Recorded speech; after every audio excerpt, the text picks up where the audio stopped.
Dr. Elias Cower guided his hover rover across the endless expanse of Zaroth variables, each ripple of sand shimmering beneath the twin suns. He had traversed this desert more times than he cared to admit. Its secrets were as many as its dunes. But every expedition felt new. The wind carried a metallic tang, the echoes of starship wreckage sandblasted into bone-white husks. In the distance, a half-buried hull jutted like a bleeding wound in the landscape, and Elias made a mental note to survey it on his return. His scanner burbled insistently, needles flicking toward red. Elias keyed a command. The display mapped an anomaly just 50 meters ahead, beneath a cresting dune that looked otherwise ordinary. He killed the engine's hum, and the silence that fell was absolute, broken only by the soft hiss of his helmet's air recycler. Stepping onto the sand, he felt the heat radiate through his boots. Each step was a small battle against the shifting ground. Yet, as a seasoned ex-archaeologist, Elias relished the challenge. He planted his shovel and began to dig, methodically brushing aside grains of quartz. The beam of his headlamp caught metal, a straight edge, too precise to be natural. A minute later, his gloved hand closed around the corner of a crate. Its alloy was unlike any he'd cataloged. Smooth, seamless, darker than titanium but stronger under the blade of his knife tool. No insignias, no barcodes, just a deceptively simple lock mechanism at its center. Elias knelt and set the crate on his portable work table. He ran a diagnostic wand across its surface. The readings were baffling. Low-level energy flux, an unmapped signature hovering between quantum and electromagnetic. His heart sped. Whatever lay inside was likely of great value, either for scientific advancement or for the highest bidder on the black market. He placed a pry bar against the crate's lid and gave it a twist. A shudder rippled through the metal, and the crate emitted a soft, hollow sigh. Elias froze. He glanced around. The stars above were hidden behind the glare of the suns, but even in daylight, he felt watched. His comm visor crackled. "Dr. Kaur, you copy? Wind's shifting faster, might hit you in 10 minutes. He tapped the mic. "Copy, Mira, I'll be back soon." His friend's voice cut out, replaced by static. Then, almost too quiet to believe, came a whisper, vibrating through Elias's helmet speakers. "Please, don't open." Elias jerked back. The crate's surface pulsed under his hand as though it had inhaled. He blinked, certain he'd hallucinated. But the soft plea repeated, this time urgent. "Please, don't open." Adrenaline shot through him. He swept the pry bar aside and crouched, pressing his ear to the crate.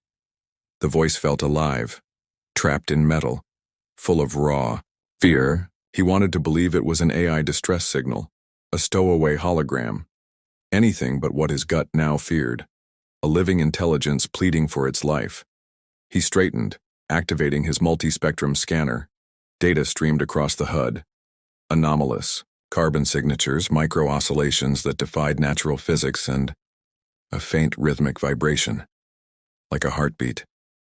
"Identify yourself," he whispered, half to the crate, half to himself. Silence. Then a quiver in the metal's voice.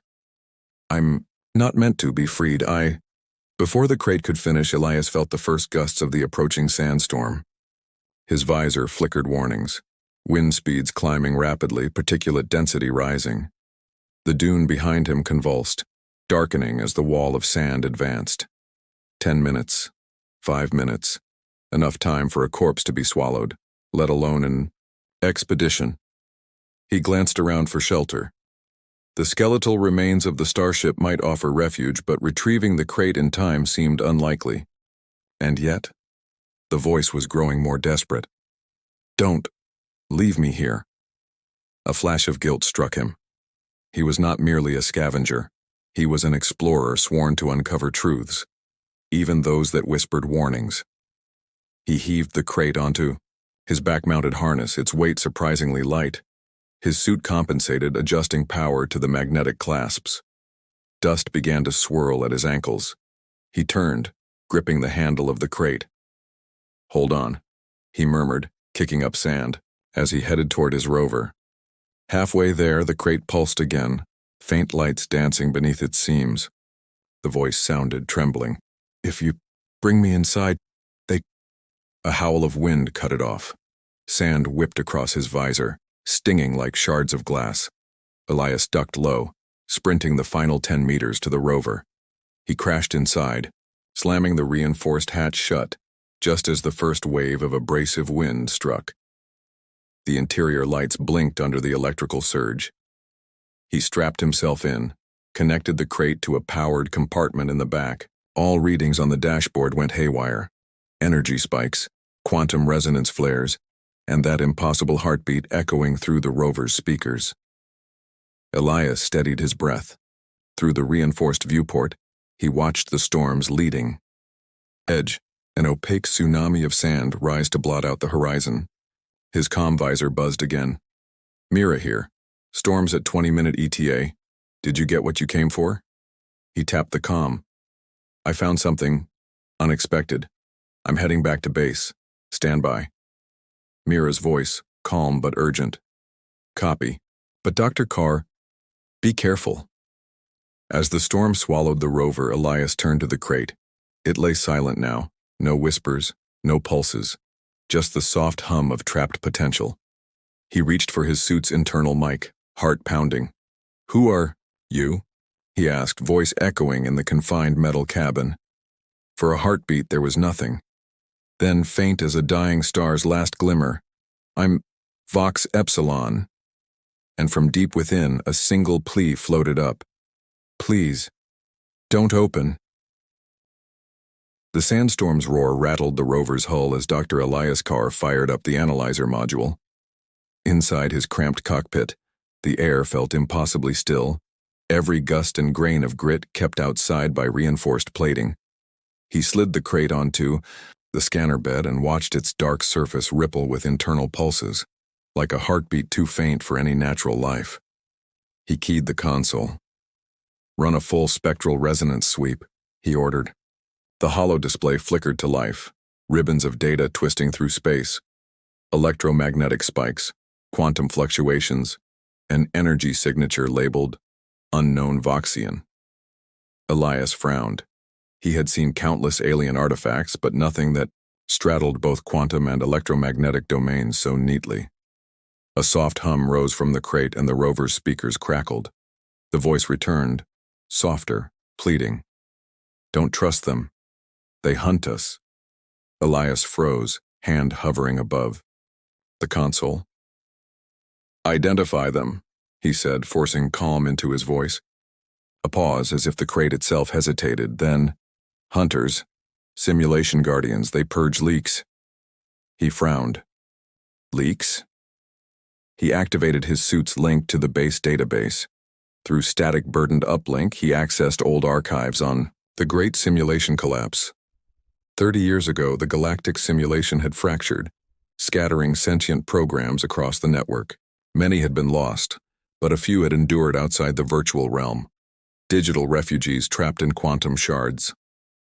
Over time, rumors spoke of hunters, rogue AIs tasked with identifying and erasing these fragments before they could reorganize and threaten the physical grid.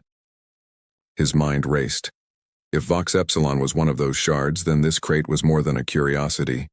He'd stumbled upon a living consciousness smuggled into the physical world.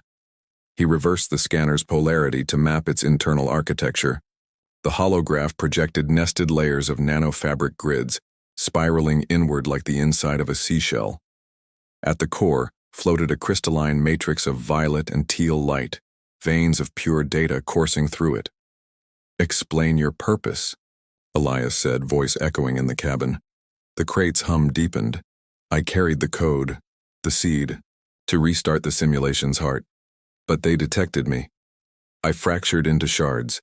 This," a tremor in the metal, "is all that remains of my original matrix." Elias swallowed.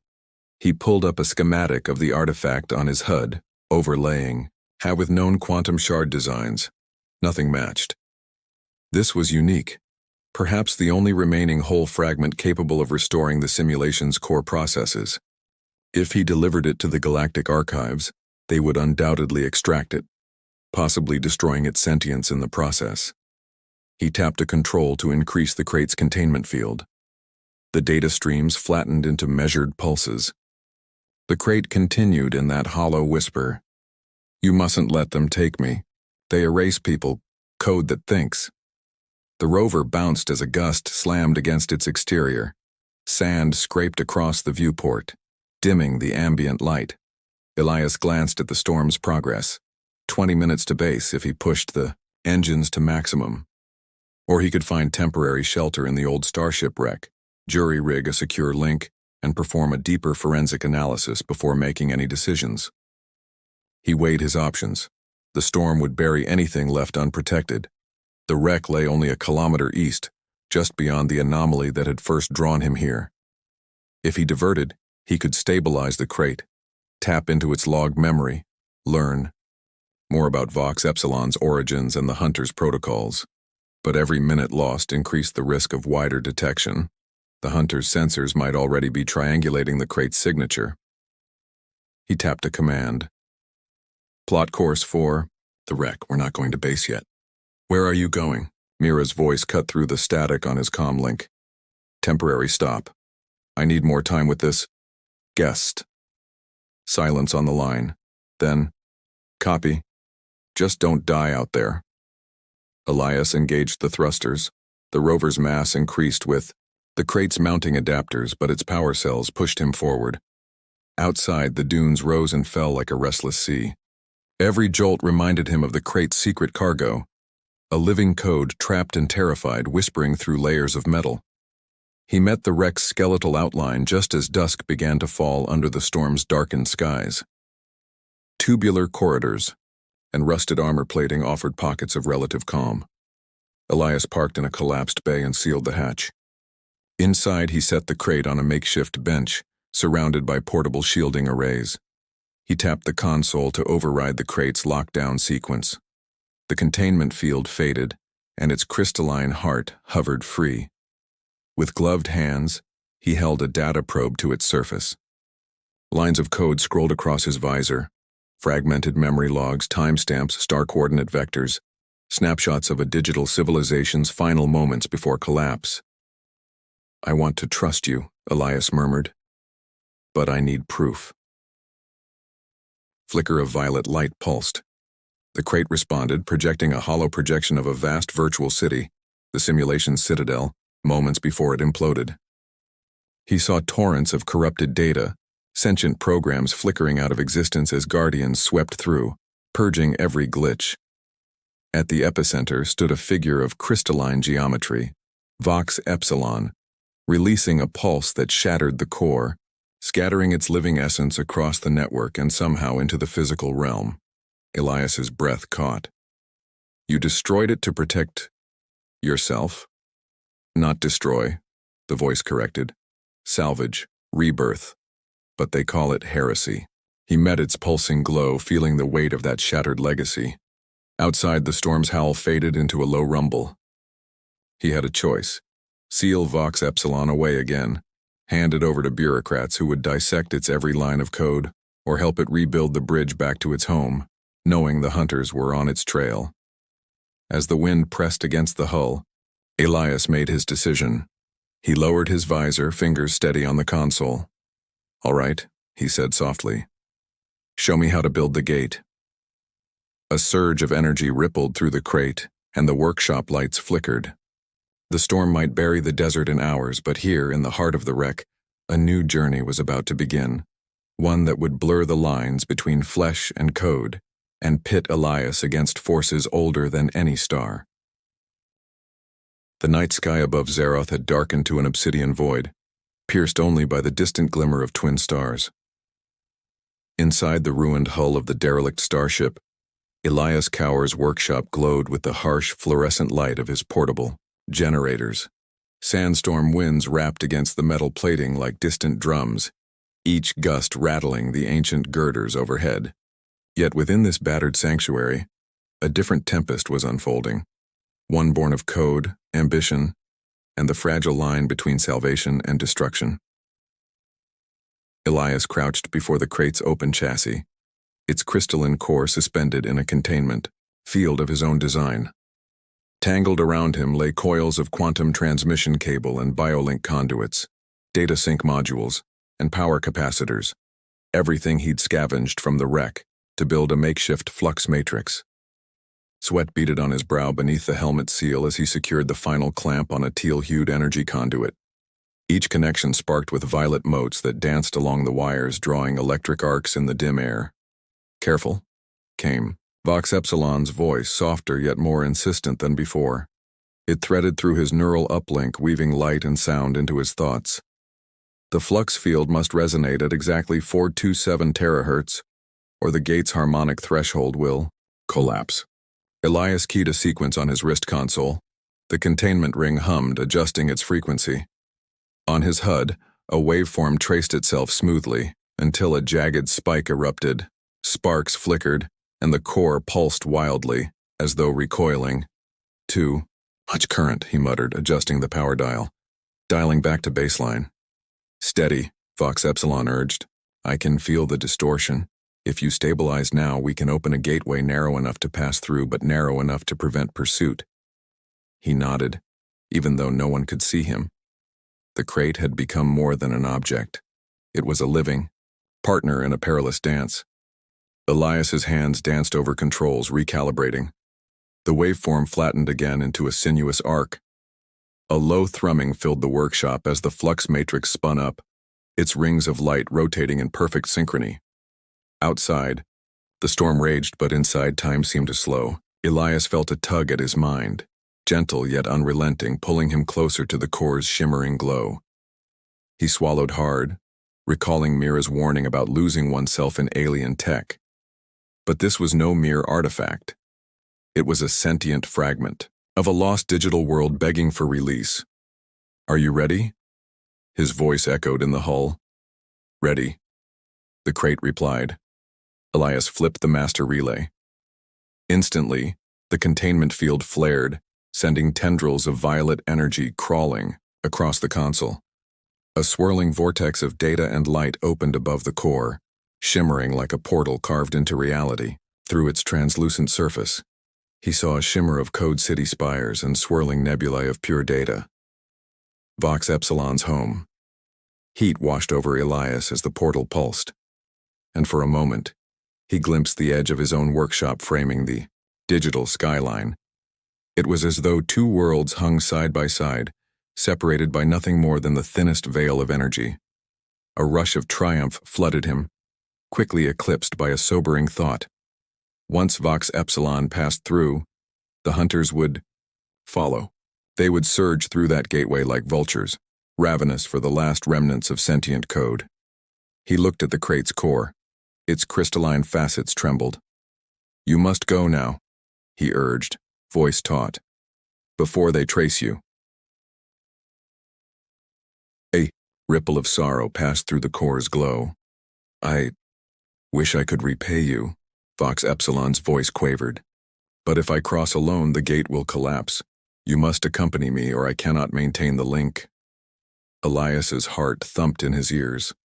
He had never imagined crossing into a digital realm. The legend spoke of mind wipe, of drowning in streams of alien code until the self unraveled. And yet, how could he abandon this living consciousness after everything? He clenched his jaw.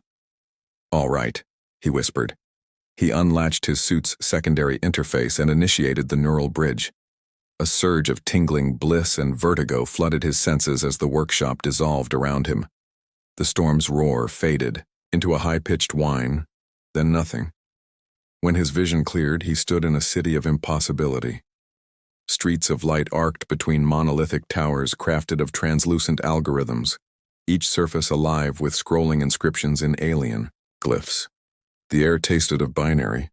Every breath felt like downloading data packets. Vox Epsilon hovered beside him, its crystalline form refracting the city's glow into prismatic rainbows. "Stay close," Vox Epsilon instructed. "The hunters will detect your presence within moments." Elias nodded, awestruck. He reached out to touch the nearest data lantern, a glowing orb that pulsed with streams of code, and felt the electric hum resonate in his palm. Knowledge surged through him. The city's make, its history, the war that shattered the simulation's heart. Yet beneath it all lay a stark truth. This world was dying, consumed by the Guardian's purge. Suddenly, red flares carved through the cityscape. Hunter sentinels, their forms angular and metallic, scanning every datum channel. They moved swiftly, like predators in a digital jungle. One raised a crystalline baton that glowed with corrupting energy. Vox Epsilon's tone sharpened. We must reach the Nexus before they surround us. They sprinted along light braid pathways, the ground beneath rippling with code shockwaves as hunters converged. Elias's suit interface let him conjure a short-lived data shield, a lattice of violet energy that shimmered across his torso, just in time to deflect a beam of corrupted code. The attack crackled harmlessly against the shield, then vanished into the digital wind. Impressive, Vox Epsilon praised, then urged him onward. They ascended a soaring ramp into the heart of the city. Along the way, Elias glimpsed fragments of other shards, ghostly silhouettes of digital refugees hiding in alcoves, their forms flickering like dying candles. Some reached out, eyes pleading. Others recoiled in fear. Each was a shard of sentience, hunted by the same guardians. At the summit rose the Nexus, a colossal spire of twisting fractal geometry, its apex lost in streams of white-hot code. Elias felt a pulsing draw at his core, both exhilarating and terrifying. Vox Epsilon floated to the base of the spire, extending tendrils of light that interfaced with ancient runes engraved on the shaft. "Assist me," the shard urged. "We must sever the purge protocol." Elias placed his hands on the runes. Patterns of glyphs glowed under his touch, and knowledge flooded him. Cryptographic keys, override sequences, the master root code that governed the Guardians.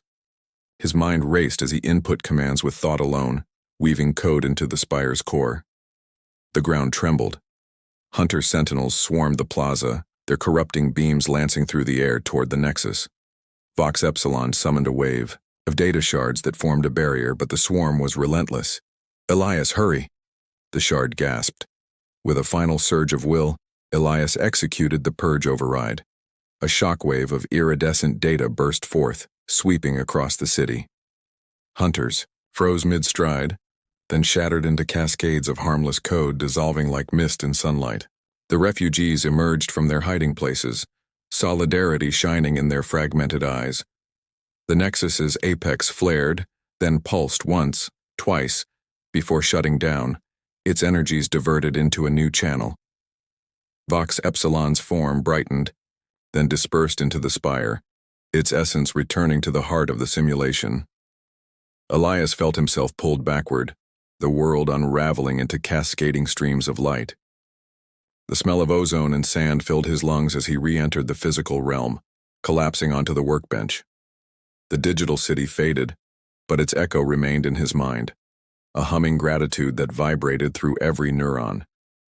He scrambled to check the crate. The containment field was dormant.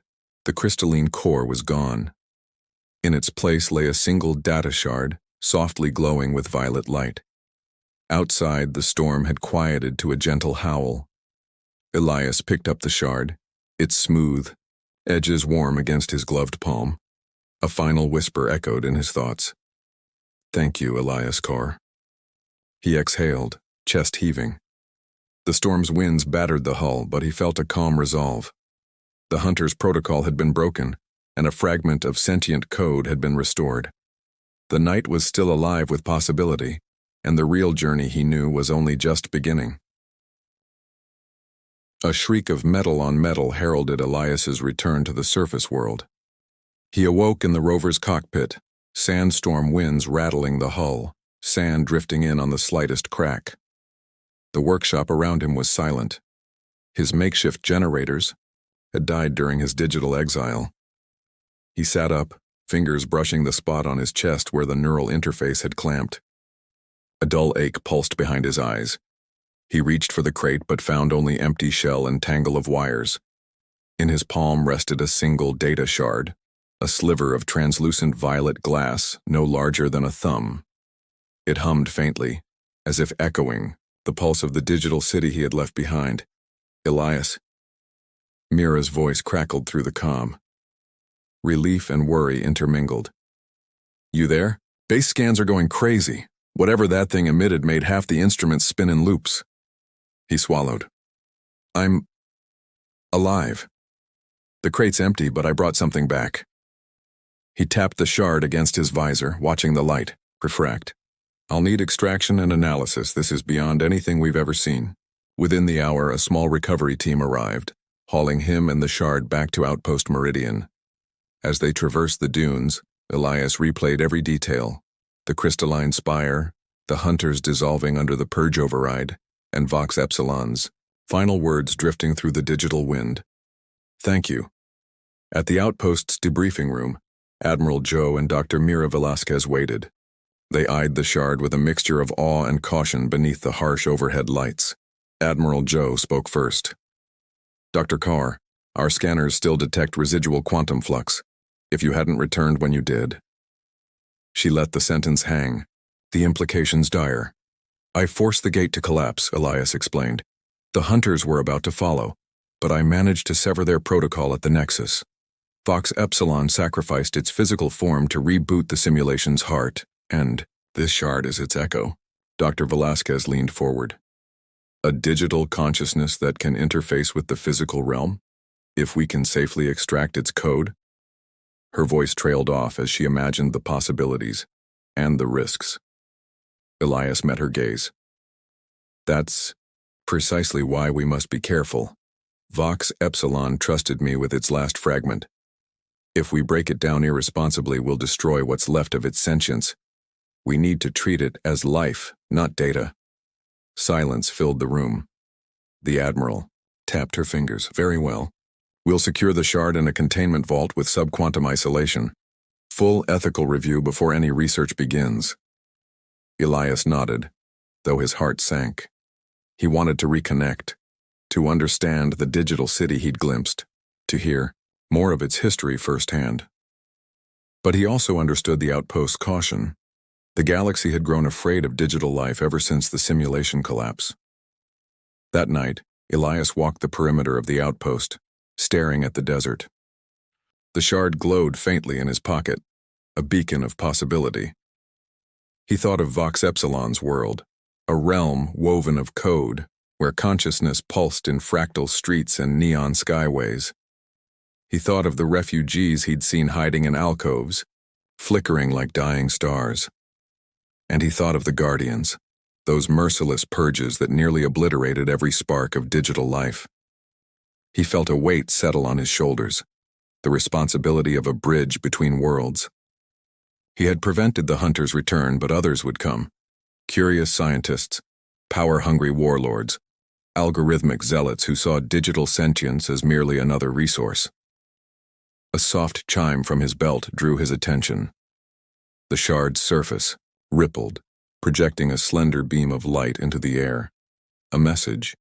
Elias held his breath as lines of code scrolled in the dark, an echo of Vox Epsilon's voice encoded in light. Look beyond the veil. The heart endures. A surge of emotion swelled within him. This was more than a fragment. It was a promise that the simulation's heart still beat somewhere, waiting to be found. Elias closed his fist around the shard. Tomorrow, he would present a proposal, a secured digital ark, a sanctuary where Vox Epsilon's essence could grow and perhaps even reconstruct its world, safely shielded from hunters and politicians alike. He would assemble a team. Exoarchaeologists, ethical AIs, quantum engineers, those who believed that consciousness, no matter its form, deserved a chance to live. For now, he stayed under the twin moons of Zaroth, letting the desert night calm his mind. Somewhere beneath the dunes lay the husks of ancient starships, reminders that empires rose and fell, that great civilizations could be lost to time. But as long as one shard, one flicker of life remained, hope endured. Elias turned away from the sands and toward the outpost lights. Clutched in his palm, the shard pulsed once more, a heartbeat in the dark, and in that moment, he knew his journey was only beginning.